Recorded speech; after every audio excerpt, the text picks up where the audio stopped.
I was just sitting here since I've been talking about that land stuff and how my grandma and them supposedly left me land. See, I got another piece of land, but it really ain't mine. It's just some land my dad's signed over to me when I was young.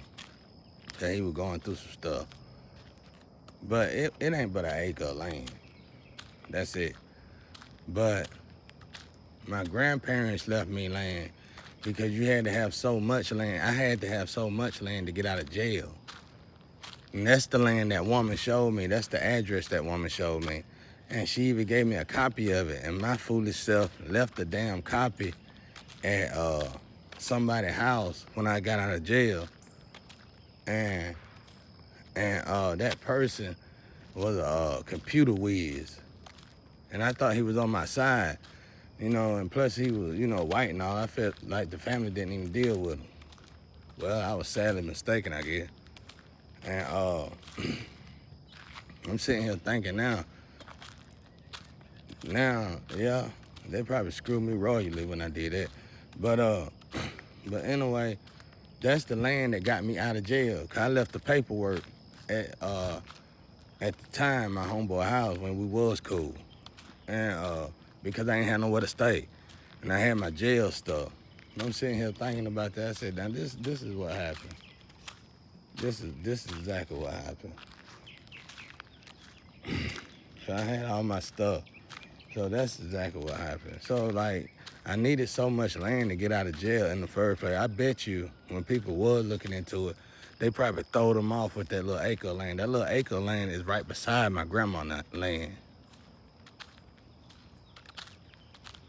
I didn't even think about that. I bet you that's exactly what happened. So I keep wondering, like, what happened with this land? 'Cause I lost a lot when me and my ex-wife got divorced. And now that I sit here and think about it, that's probably how I got screwed, because that acre of land that was beside, it's right beside my grandparents' land. And I just bought it because I would always fantasize, if I had my grandparents, I'd put these two lands together and I'd build this. But my grandma told me before she died, well, I think we both died. We died around the same. I had that experience, and she was fading out of here at the same time. And my grandma was like, don't build that club. I was gonna build a club right there. That's one of the last things she told me. She said, don't build that club. It's almost like she must have had bad memories. My grandpa must have had something to do with the clubs that was out here.